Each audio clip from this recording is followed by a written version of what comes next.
अच्छा, ये मुद्दा ऐसा है ना, जितनी बातें सोचते हैं उतने ही सवाल मन में आते हैं। अब कुछ और सवाल हैं।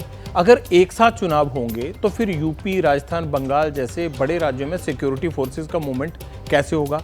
क्योंकि एक साथ चुनाव तो दूर की बात, यहाँ तो अगर एक राज्य में चुनाव होते हैं तो भी 5-7 चरणों में करवाए जाते हैं। हम देखते ही हैं कि यूपी में चुनाव है, बंगाल में चुनाव है, कर्नाटका में चुनाव है, 5-7 चरणों में होते हैं, क्योंकि सिक्योरिटी अरेंजमेंट्स चुनाव के लिए सबसे बड़ा चैलेंज होता है। कितनी सिक्योरिटी लगती है? ऐसे चुनाव को कितने आदमी लगाने पड़ते हैं एक जगह से दूसरी जगह शिफ्ट करने के लिए? हमने इसका आंकड़ा भी जुटाया। 2019 के लोकसभा चुनाव की बात कर लेते हैं।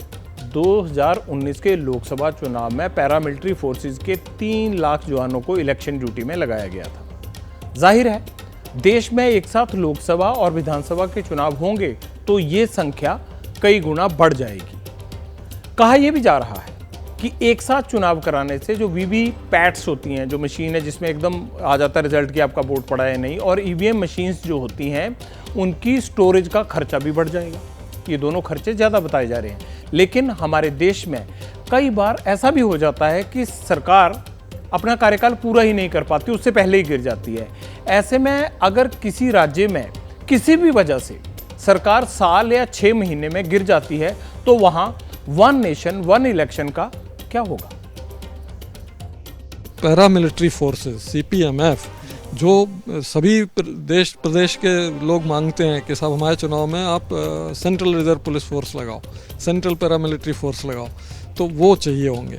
इतना आप कर दो तो हम करा सकते हैं। गिरने की नौबत ही ना आए तो नो कॉन्फिडेंस के बजाय कंस्ट्रक्टिव कॉन्फिडेंस वोट की व्यवस्था कर दीजिए, है ना। दूसरा, अगर इस तरह से कोई विद्रोह होता है और पार्टियों से इधर उधर लोग होते हैं तो उसमें आप या तो रिप्रेजेंटेटिव गवर्नमेंट की व्यवस्था कर दीजिए कि भाई जिसके जितने एमएलए उसके अनुसार पावर में शेयर होगा, या तो वो हो जाए, या फिर अगर मान लीजिए उस विधानसभा का कार्यकाल थोड़ा सा ही बचा है, साल 6 महीने ही बचा है, तो आप कर दीजिए कि उसमें गवर्नर रूल हो जाए या प्रेसिडेंट रूल हो जाए, उससे अवधि निकल जाए।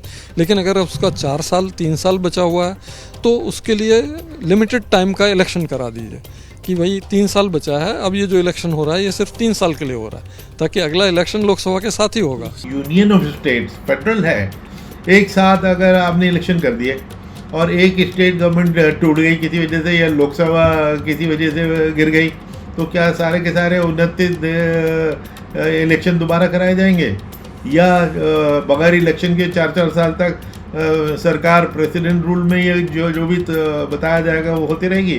तो इतना आसान नहीं है। इसलिए कॉन्स्टिट्यूशन में एक टर्म निर्धारित है हर हाउस की, ना उसमें एक दिन बढ़ाया जा सकता है, एक दिन नहीं बढ़ाया जा सकता, और उसमें 6 महीने तक इलेक्शन कमीशन को है कि उससे पहले इलेक्शन करा दे। लेकिन उससे ज़्यादा तो आप 5 साल के लिए कोई विधानसभा चुनी गई और आप उसको कहें जी 3 साल बाद घर चले जाओ, कौन सी स्टेट और कौन सी पार्टी इसको मान लेगी? तो इसीलिए इस पर लीगल जो बहस होगी, कॉन्स्टिट्यूशनल बहस और जुडिशल, ये आसान काम नहीं है। सवालों पर बहस होने लगी है। एसवाई कुरैशी साहब पूर्व चुनाव आयुक्त रह चुके हैं। हमने एक चुनाव से फायदे और नुकसान की वजह और जवाब जानने के लिए उनसे एक और सवाल पूछा। हमारे रिपोर्टर उनके पास गए, उन्होंने इस मसले पर क्या कहा, एक बारी वो भी सुनिएगा, फायदे और नुकसान की बात।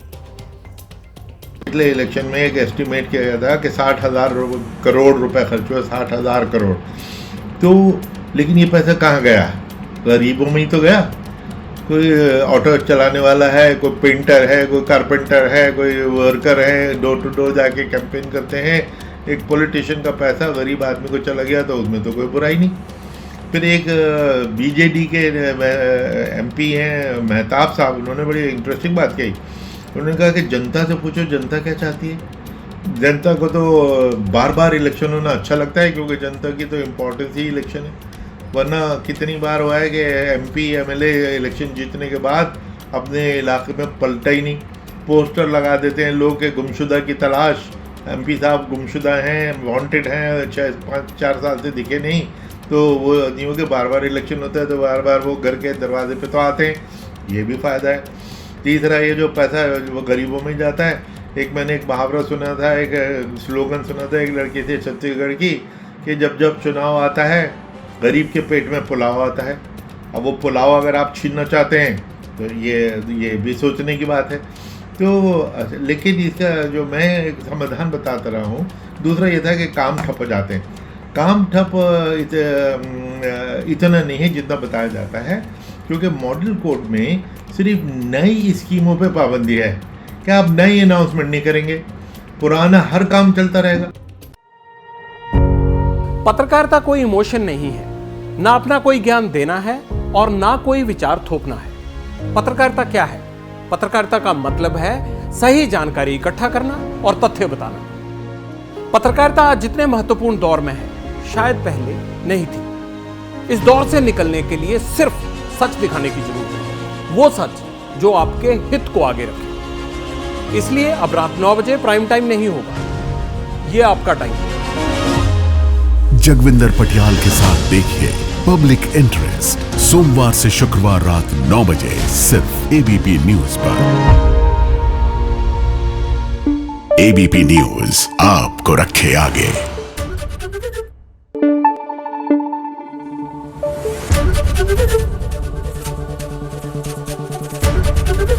एबीपी न्यूज आपको रखे आगे।